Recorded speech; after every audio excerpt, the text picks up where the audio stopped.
Hito with turmeric po mga idol. Ayan oh, napakasarap ng forma. Yan mga idol, for today's video po ay magluluto tayo ng ganito.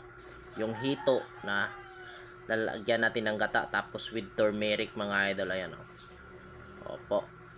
Siyempre, mag-slice muna tayo ng ating hito mga idol. Ang ginamit ko nga palang hito dito ay yung 1.3 kilos po mga idol. Napakalaki po. Ayan. Maglagay muna tayo ng crispy fry mga idol pagkatapos nating hiwain yung ating mga hito. Ayan. I-breading lang po natin yung crispy fry mga idol para kakaiba naman at syempre masarap. Ayan. Crispy fry kasi mga idol yung napili ko kasi napakasarap nito mga idol, kompleto na po. Hindi mo na kailangan timplahan mga idol. At saka bakit biglang bumaliktad itong lutuan ko? Ayan o. Bakit kaya? At matapos natin siyang prituhin mga idol, ganyan na po ang kanyang kalalabasan mga idol. Ayan o. Sarap na po. Pwede na pong papakin agad. Crispy crispy po yan mga idol. Pati yung ulo naging crispy. Dahil po sa crispy fry. Crispy fry. Baka naman. Ayan o. Tapos i-prepare lang natin yung ating 2 pirasong turmeric. Atin lang yung kakayarin or banggurin kung si Bisaya pa. Pasensya na kayo sa aking Tagalog mga idol .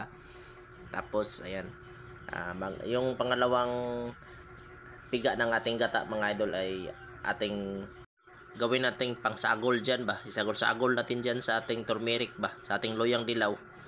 Ayan, tapos ilagay na natin yung mga hito natin mga idol or pantat sa Bisaya. Ayan. Maglagay na tayo sa ating kawali ba para makaumpisa na tayong magluto. Bakit man doble-doblehin natin sa pagluto yan? Luto naman yan mga idol. Di ba? O, tapos lagay lang natin yung bawang at saka sibuyas. Tapos yung tanglad mga idol. Ano po ba ang tawag ng panakot na ito sa inyo mga idol or ingredients na ito sa inyo? Kasi dito sa amin sa salitang Islam mga idol at saka blaan ay tawag dito ay bawing mga idol. Hindi ko alam kung ano ang tawag dyan sa inyo. Basta dito sa amin mga idol ang tawag ay bawing po. Yan. So lagay na po natin yung ating pangalawang piga na gata na may turmeric mga idol. Tapos lagyan natin siya ng pamintang wasak mga idol. Yan. Naglagay din nga para ako ng mga siling haba dyan para masarap.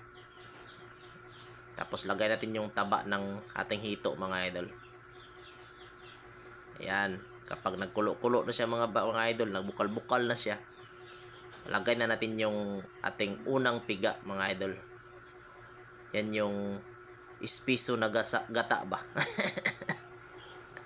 Ano ba yung espiso sa Tagalog mga idol? Parang nahihirapan man ako sa kalisod. Pagkatapos maglagay tayo ng ginisa flavor seasoning mix. Ang sarap nito mga idol kahit wala ng ibang ingredients. Ito lang panalo na mga idol kasi kumpleto na tong ginisa. Ginisa, baka naman. Ajinomoto. Ayan, maglagay tayo ng konting asin mga idol. Konti lang kasi meron na yung timpla yung yung ating hito kanina pag prito. May crispy fry na kasi yun. Ayan, nagkulo-kulo na yung pangalawa mga idol. Tapos atin na siya, tikmin-tikmin na siya mga idol para malamin ba kung masarap ba.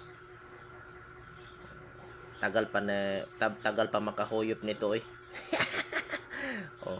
Bakit nagpiyong-piyong man yung mata mo mga idol? Tapos ay naglibog-libog ka pa sa iyong hand signal. Ano ba talaga idol Ayan, napakasarap idol. Talagang napakasarap po. Ginataang hito po mga idol with turmeric. Napakasarap talaga. Ayan nakakataka mga idol. Nakakagutom. Siyempre kanina sabaw lang yung tinikman natin. Ngayon titikman natin yung laman mga idol. Tingnan nyo nga. Hitsura pa lang mga idol. Busog na kayo. Ayan sarap nito mga idol kasi ginataan with turmeric. Ayan laki ng ulo mga idol Ayan, subukan nyong gumawa dyan sa inyo mga idol. Ganituhin nyo pagluto yung hito nyo. Napakasarap nito mga idol. Diba? Sarap talaga. Thanks for watching mga idol. Ayan. Sarap.